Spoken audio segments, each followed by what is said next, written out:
Clarín, el dúo de la tos. El gran hotel del Águila tiende su enorme sombra sobre las aguas dormidas de la dársena.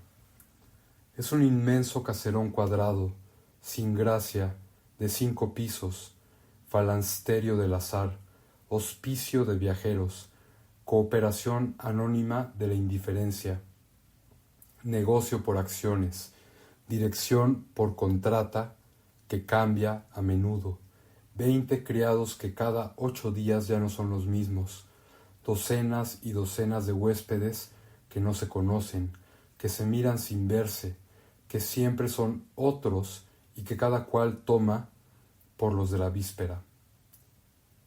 Se está aquí más solo que en la calle, tan solo como en el desierto, piensa un bulto, un hombre envuelto en un amplio abrigo de verano, que chupa un cigarro apoyándose con ambos codos en el hierro frío de un balcón, en el 3er piso. En la oscuridad de la noche nublada, el fuego del tabaco brilla en aquella altura como un gusano de luz. A veces, aquella chispa triste se mueve, se amortigua, desaparece, vuelve a brillar. Algún viajero que fuma, piensa otro bulto, 2 balcones más a la derecha, en el mismo piso, y un pecho débil, de mujer, respira como suspirando, con un vago consuelo por el indeciso placer de aquella inesperada compañía en la soledad y la tristeza. Si me sintiera muy mal, de repente, si diera una voz para no morirme sola, ese que fuma ahí me oiría, sigue pensando la mujer, que aprieta contra un busto delicado, quebradizo, un chal de invierno, tupido, bien oliente. Hay un balcón por medio, luego es en el cuarto número 36. A la puerta, en el pasillo, esta madrugada, cuando tuve que levantarme a llamar a la camarera, que no oía el timbre, estaban unas botas de hombre elegante.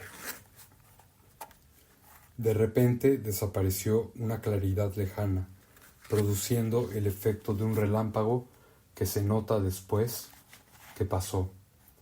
Se ha apagado el foco del puntal, piensa con cierta pena el bulto del 36, que se siente así más solo en la noche. Uno menos para velar, uno que se duerme. Los vapores de la dársena, las panzudas gabarras sujetas al muelle, al pie del hotel, parecen ahora sombras en la sombra.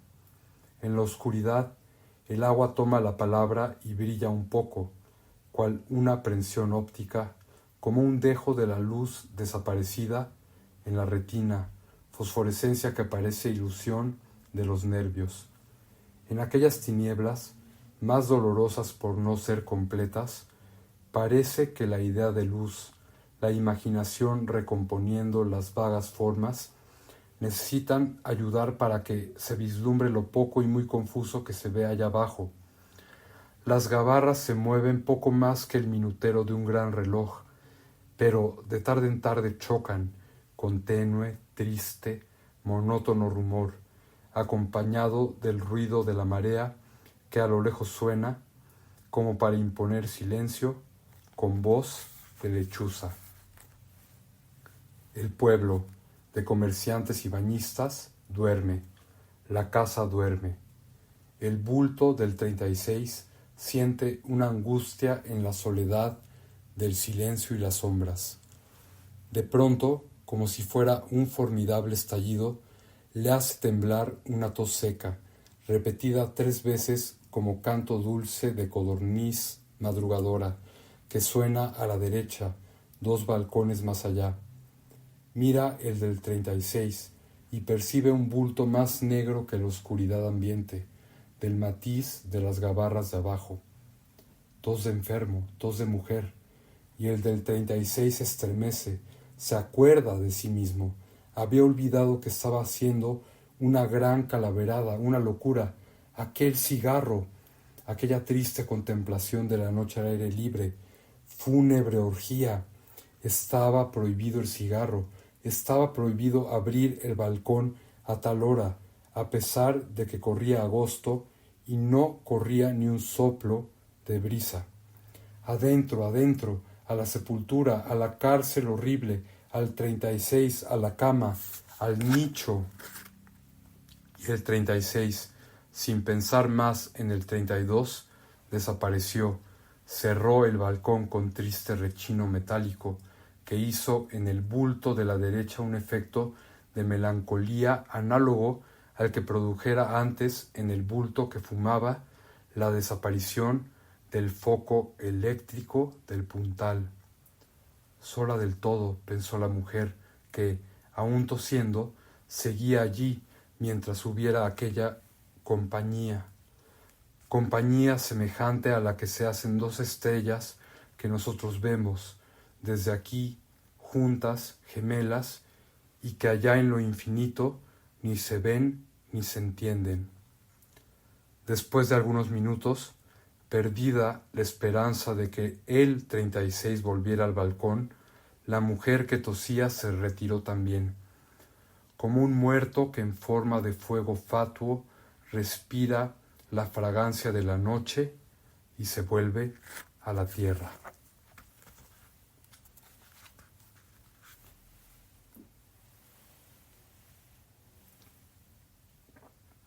Pasaron 2 horas. De tarde en tarde, hacia adentro, en las escaleras, en los pasillos, resonaban los pasos de un huésped trasnochador. Por las rendijas de la puerta entraban en las lujosas celdas, horribles con su lujo uniforme y vulgar, rayos de luz que giraban y desaparecían. 2 o 3 relojes de la ciudad cantaron la hora, solemnes campanadas precedidas de la tropa ligera de los cuartos, menos lúgubres y significativos. También en la fonda hubo reloj que repitió el alerta. Pasó media hora más. También lo dijeron los relojes. Enterado, pensó el 36, ya entre sábanas, y se figuraba que la hora, sonando con aquella solemnidad, era como la firma de los pagarés que iba presentando a la vida su acreedor, la muerte. Ya no encontraban huéspedes. A poco todo debía de dormir. Ya no había testigos. Ya podía salir la fiera. Ya estaría a solas con su presa. En efecto, en el 36 empezó a resonar, como bajo la bóveda de una cripta, una tos rápida, enérgica, que llevaba en sí misma el quejido ronco de la protesta. Era el reloj de la muerte, pensaba la víctima. El número 36, un hombre de 30 años, familiarizado con la desesperación, solo en el mundo, sin más compañía que los recuerdos del hogar paterno, perdidos allá en lontananzas de desgracias y horrores, y una sentencia de muerte pagada al pecho, como una factura de viaje a un bulto en un ferrocarril.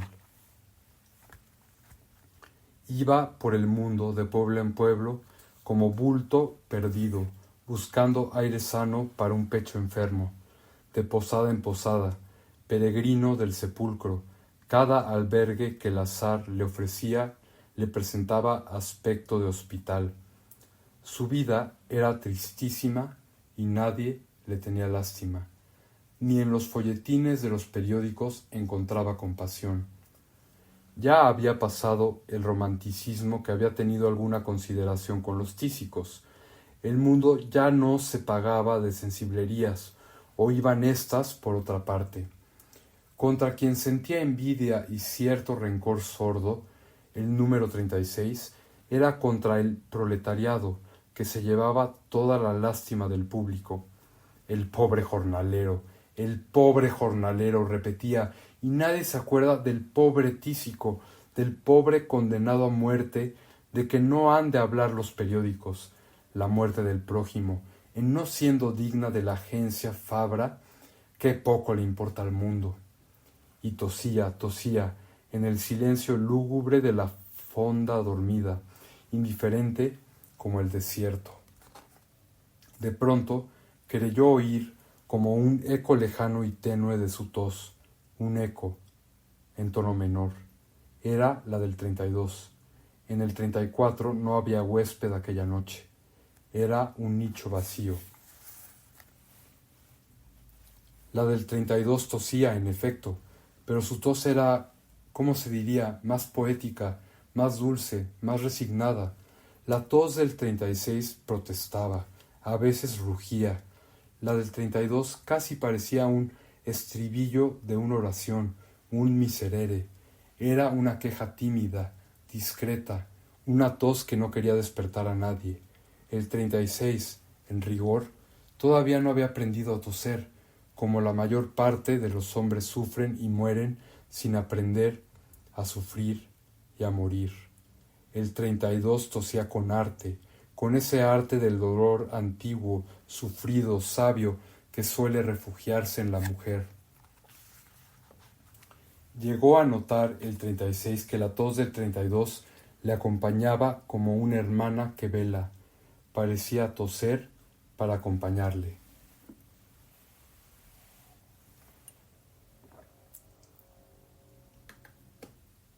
Poco a poco, entre dormido y despierto, con un sueño un poco teñido de fiebre, el 36 fue transformando la tos del 32 en voz, en música, y le parecía entender lo que decía, como se entiende vagamente lo que la música dice. La mujer del 32 tenía 25 años, era extranjera, había venido a España por hambre, en calidad de institutriz en una casa de la nobleza. La enfermedad la había hecho salir de aquel asilo. Le habían dado bastante dinero para poder andar algún tiempo sola por el mundo, de fonda en fonda, pero la habían alejado de sus discípulas. Naturalmente, se temía el contagio. No se quejaba. Pensó primero en volver a su patria. ¿Para qué? No lo esperaba nadie. Además, el clima de España era más benigno. Benigno sin querer. A ella le parecía esto muy frío, el cielo azul muy triste, un desierto. Había subido hacia el norte, que se parecía un poco más a su patria. No hacía más que eso, cambiar de pueblo y toser. Esperaba locamente encontrar alguna ciudad o aldea en que la gente amase a los desconocidos enfermos. La tos del 36 le dio lástima y le inspiró simpatía. Conoció pronto que era trágica también. Estamos cantando un dúo, pensó, y hasta sintió cierta alarma del pudor, como si aquello fuera indiscreto, una cita en la noche. Tosió porque no pudo menos, pero bien se esforzó por contener el primer golpe de tos. La del 32 también se quedó medio dormida y con algo de fiebre. Casi deliraba también. También transportó la tos del 36 al país de los ensueños, en que todos los ruidos tienen palabras. Su propia tos se le antojó menos dolorosa, apoyándose en aquella varonil que la protegía contra las tinieblas, la soledad y el silencio. Así se acompañarán las almas del purgatorio. Por una asociación de ideas natural en una institutriz, del purgatorio pasó al infierno, al de Dante, y vio a Paolo y Francesca abrazados en el aire, arrastrados por la bufera infernal. La idea de la pareja, del amor, del dúo, surgió antes en el número 32 que en el 36. La fiebre sugería en la institutriz cierto misticismo erótico. Erótico, ¿no es esta la palabra? Eros, el amor sano, pagano, ¿qué tiene aquí que ver? Pero, en fin, ello era amor, de matrimonio antiguo, pacífico, compañía en el dolor, en la soledad del mundo, de modo que lo que en efecto le quería decir la tos del 32 al 36 no estaba muy lejos de ser lo mismo que el 36, delirando, venía como a adivinar. ¿Eres joven? Yo también. ¿Estás solo en el mundo? Yo también. ¿Te horroriza la muerte en la soledad? También a mí. Si nos conociéramos, Si nos amáramos, yo podría ser tu amparo, tu consuelo. ¿No conoces en mi modo de toser que soy buena, delicada, discreta, casera, que haría de la vida precaria un nido de pluma blanda y suave para acercarnos juntos a la muerte, pensando en otra cosa, en el cariño? ¿Qué solo estás? ¿Qué sol estoy? ¿Cómo te cuidaría yo? ¿Cómo tú me protegerías? Somos dos piedras que caen al abismo, que chocan una vez al bajar y nada se dicen, ni se ven, ni se compadecen. ¿Por qué ha de ser así? ¿Por qué no hemos de lanzarnos ahora, unir nuestro dolor, llorar juntos? Tal vez de la unión de dos llantos naciera una sonrisa. Mi alma lo pide, la tuya también, y con todo, ya verás cómo ni te mueves ni me muevo. Y la enferma del 32 oía en la tos del 36 algo muy semejante a lo que el 36 deseaba y pensaba. Sí, allá voy, a mí me toca, es natural, soy un enfermo, pero soy un galán, un caballero, sé mi deber, allá voy, verás qué delicioso es, entre lágrimas, con perspectivas de muerte, ese amor que tú solo conoces por libros y conjeturas. Allá voy, si me deja la tos, esta tos, ayúdame, ampárame, consuélame, tu mano sobre mi pecho, tu voz en mi oído, tu mirada en mis ojos.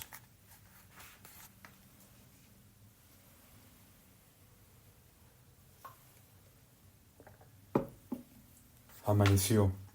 En estos tiempos ni siquiera los tísicos son consecuentes románticos. El número 36 despertó, olvidado del sueño, del dúo de la tos. El número 32 acaso no lo olvidara, pero ¿qué iba a hacer? Era sentimental la pobre enferma, pero no era loca, no era necia. No pensó ni un momento en buscar la realidad que correspondiera a la ilusión de una noche, al vago consuelo de aquella compañía de la tos nocturna. Ella, eso sí, se había ofrecido de buena fe, y aún despierta, a la luz del día, ratificaba su intención, hubiera consagrado el resto, miserable resto de su vida, a cuidar aquella tos de hombre. ¿Quién sería? ¿Cómo sería? Bah, como tantos otros príncipes rusos del país de los ensueños. ¿Procurar verle? ¿Para qué? Volvió la noche. La del 32 no oyó toser. Por varias tristes señales pudo convencerse de que en el 36 ya no dormía nadie. Estaba vacío como el 34. En efecto, el enfermo del 36, sin recordar que el cambiar de postura solo es cambiar de dolor, había huido de aquella fonda en la cual había padecido tanto, como en las demás. A los pocos días dejaba también el pueblo. No paró hasta Panticosa, donde tuvo la última posada.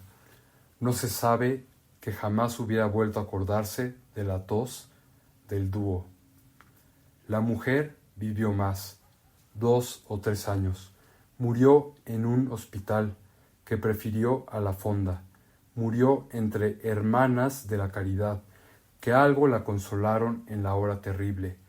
La buena psicología nos hace conjeturar que alguna noche, en sus tristes insomnios, echó de menos el dúo de la tos, pero no sería en los últimos momentos, que son tan solemnes. ¿O acaso sí?